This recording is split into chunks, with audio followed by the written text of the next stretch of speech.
आइए बच्चों, अब हम एक और तरह का प्रश्न देखते हैं। एक और टाइप का ये क्वेश्चन है जो कई बार एग्ज़ाम में पूछा जाता है और इसको समझने की कोशिश करते हैं। तो इस क्वेश्चन में हमें दिया हुआ है k की वैल्यू फाइंड करनी है। देखिए यहाँ भी k है, यहाँ भी k है, तो ये k जो है एक कांस्टेंट नंबर है क्योंकि ये वेरिएबल के साथ लिखा है, वेरिएबल का कोफिशिएंट है। तो इस k की वैल्यू आपको फाइंड करनी है और कंडीशन गिवन है कि ये जो पेयर ऑफ लीनियर इक्वेशंस है इसका सॉल्यूशन इनफाइनाइटली मैनी सॉल्यूशन है, यानी कि अपरिमित रूप से अनेक हल है इस समीकरण युग्म के, रैखिक समीकरण युग्म के अपरिमित रूप से अनेक हल है, या इंग्लिश में हम कह सकते हैं इनफाइनाइटली मैनी सॉल्यूशंस हैं इस पेयर ऑफ लीनियर इक्वेशन के।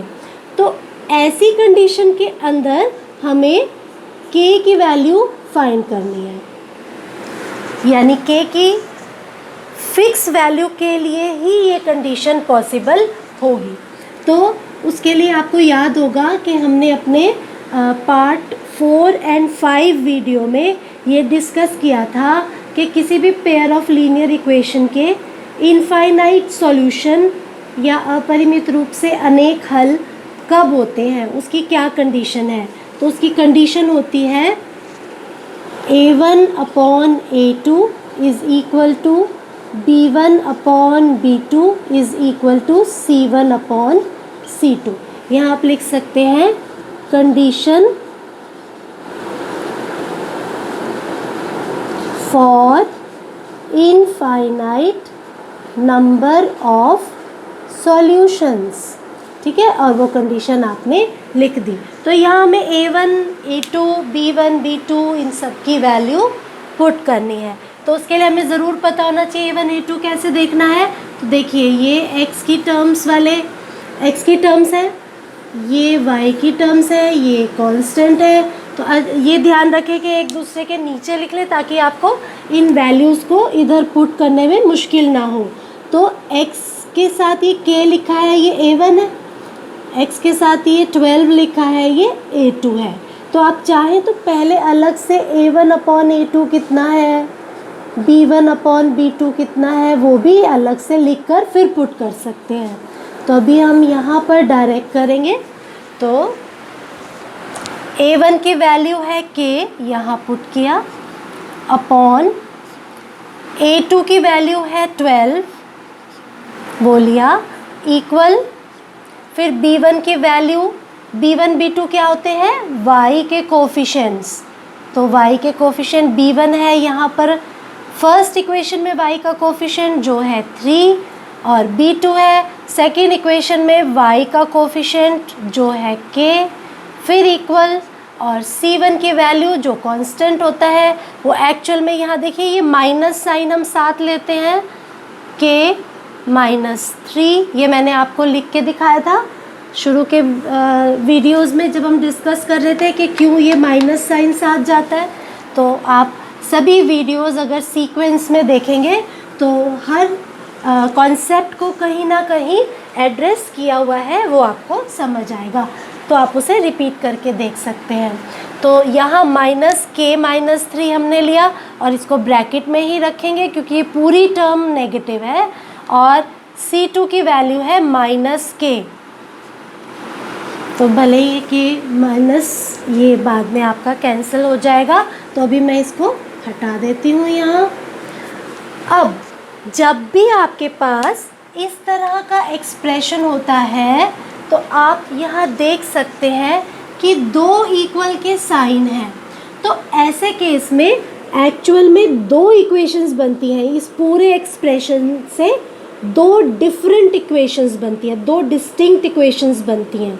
कौन कौन सी, देखिए ये पहली रेशो है, ये दूसरी रेशो है और ये तीसरी रेशो है। जब हम पहली और दूसरी रेशो को इक्वल लेते हैं, इक्वेट करते हैं, तो पहली इक्वेशन बनती है, और दूसरी इक्वेशन बनती है जब हम सेकेंड और थर्ड रेशो को इक्वल लेते हैं। अब यहाँ ज़रूरी नहीं है कि हम सेकेंड और थर्ड को ही लें, फर्स्ट और थर्ड को भी ले सकते हैं, लेकिन दो ही केस आप लेंगे, कोई भी दो, फर्स्ट को सेकेंड के साथ, सेकेंड को थर्ड के साथ, ऐसा कर सकते हैं। फर्स्ट को थर्ड के साथ, सेकेंड को थर्ड के साथ, ऐसा कर सकते हैं। या फिर तीसरा आप क्या कर सकते हैं, फर्स्ट को सेकेंड के साथ और फर्स्ट को थर्ड के साथ, ऐसा भी ले सकते हैं। तो फिलहाल ये दो इक्वेशंस मैं ले रही हूँ जिसमें फर्स्ट रेशो और सेकेंड रेशो को इक्वल लेंगे, तो वहाँ से मुझे मिलेगा k/12 is equal to 3/k। ये फर्स्ट इक्वेशन हो गई।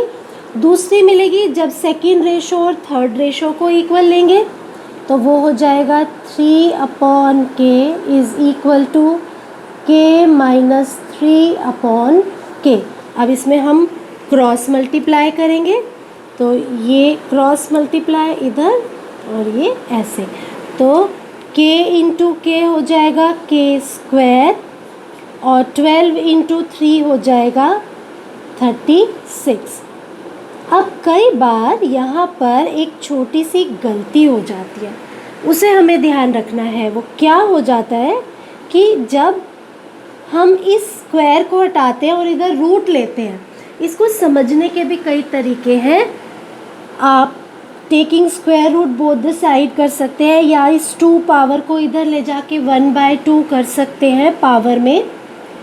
लेकिन एक बात का ध्यान रखिएगा कि जब आप इसको k is equal to square root 36 करें, तो यहाँ प्लस और माइनस दोनों साइन लिए जाते हैं।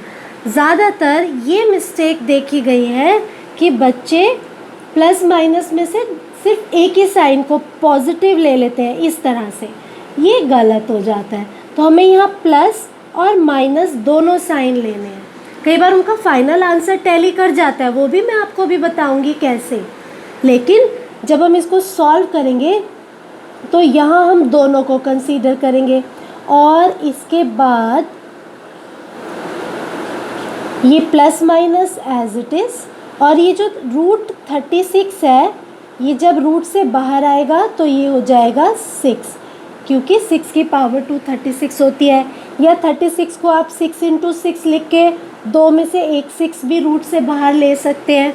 ये डिपेंड करता है कि पिछली क्लासेस में आपने स्क्वायर रूट को सॉल्व करना किस ढंग से सीखा है, या कितने तरीक़ों से आप उसे जानते हैं। तो जो भी तरीका आपको आसान लगे आप उसको कर सकते हैं। रूट 36 6 हो जाएगा, लेकिन प्लस और माइनस दोनों साइन जाएंगे। तो यहाँ k की हमें दो वैल्यूज़ मिलती हैं, एक मिलती है +6 और दूसरी मिलती है -6। तो हम यहाँ लिखेंगे k इज़ इक्वल टू +-6। तो आइए अब अपनी सेकेंड इक्वेशन को सॉल्व करते हैं। यहाँ पर भी हम क्या करेंगे, क्रॉस मल्टीप्लाई इस तरह से, और आपको फिर मिलेगा 3k इक्वल्स टू, ये k जब इस k -3 के साथ मल्टीप्लाई होगा तो k पहले k से मल्टीप्लाई होकर k² बनेगा, फिर k -3 से मल्टीप्लाई होकर -3k बनेगा। ठीक है, और अब हम क्या करेंगे, 3k को इधर शिफ्ट कर देंगे तो हमें मिलेगा k² माइनस ये 3k इधर जाके हो जाएगा -3k। तो चलिए मैं लिख देती हूँ -3k ये वाला, और फिर इसको जो हम लेकर गए वो भी -3k और इक्वल टू 0, क्योंकि इस तरफ तो 0 रह गया, उसको मैंने राइट हैंड साइड में लिख दिया। अब ये दोनों सॉल्व होके हमें मिल जाएगा -6k, -3k -6k, क्योंकि -3 -6 होता है और दोनों लाइक टर्म्स है, तो ये equal to as it is 0 की जगह एज इट इज़। अभी इसको आगे सॉल्व करते हैं तो हमारे पास है k² -6k इक्वल्स टू 0। इन दोनों में से मैं k कॉमन ले लेती हूँ। ठीक है,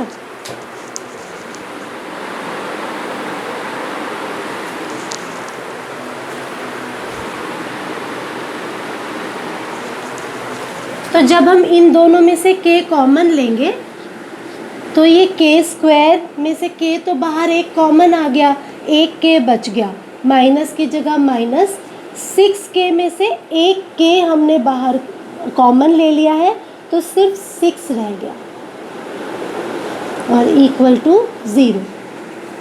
अब ये दो फैक्टर्स हैं और दोनों का प्रोडक्ट 0 है, तो हमें ये पता है कि दो ऐसे फैक्टर्स जो कि एक्चुअल में रियल नंबर होने वाले हैं उनका प्रोडक्ट 0 तभी होता है जब उनमें से एक 0 हो। यानी इसकी कंडीशन हो जाएगी या तो k 0 है या फिर k माइनस 6 0 है। तो अगर k 0 है तो एक वैल्यू तो ये आ गई, दूसरा k माइनस 6 0 यानी कि k इज़ इक्वल टू 6 को उधर शिफ्ट करेंगे तो हमें मिल जाएगा, ये माइनस 6 है उधर जाके प्लस 6 तो k इज़ इक्वल टू 6। तो देखिए हमारी फर्स्ट इक्वेशन क्या कहती है, फर्स्ट इक्वेशन सॉल्व करके हमें ये मिलता है कि k की वैल्यू प्लस 6 भी हो सकती है माइनस 6 भी। दूसरी इक्वेशन सॉल्व करके हमें मिलता है k की वैल्यू 0 होगी या फिर k की वैल्यू प्लस 6 होगी। अब हमें k की वो ही वैल्यू लेनी होगी जो फर्स्ट इक्वेशन में भी हो, इसको भी सेटिस्फाई करे और सेकेंड इक्वेशन को भी सेटिस्फाई करे। तो ऐसे हमारे पास एक ही वैल्यू आती है और वो आती है k is equal two plus 6।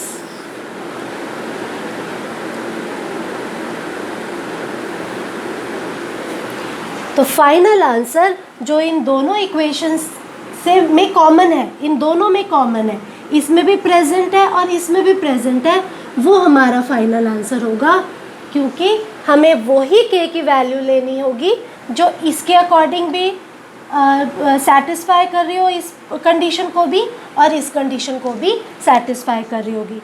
तो आपको यहाँ समझ आया होगा कि क्यों ये बहुत ज़रूरी है कि यहाँ पर हम दोनों इक्वेशंस को कंसीडर करें और फिर यहाँ प्लस माइनस दोनों साइन लेना ज़रूरी है। और इस स्टेप को भी ध्यान दीजिएगा कि किस तरह से सॉल्व किया जाता है, आपको आगे भी काम आएगा ये स्टेप। तो इसको एक बार और देख लें और अगर आपका कोई डाउट हो तो कमेंट बॉक्स में डाल दीजिएगा, मैं उसको एक और वीडियो बनाऊंगी तो डाउट क्लास में हम उसको ले लेंगे। और इसमें और भी तरह के बहुत सारे क्वेश्चंस बनते हैं, जैसे हमने यहाँ पे इनफाइनाइट नंबर ऑफ़ सॉल्यूशन लिया था, क्वेश्चन में कुछ और भी दिया हो सकता है, जैसे नो सॉल्यूशन है या फिर यूनिक सॉल्यूशन है, मतलब एक ही हल है, तब कैसे होगा। तो हमें कंडीशन उसी की लेनी होती है, ये जो हमने स्टार्टिंग में किया था, जो हमें केस दिया हुआ है कि किस टाइप के सॉल्यूशन है, उस कंडीशन को लेके चलें और जो भी अननोन है k a b c उनकी वैल्यू फाइंड करें इस तरह से इक्वेशन सॉल्व करके। तो इसकी प्रैक्टिस करें और इसके हम और भी क्वेश्चन करेंगे।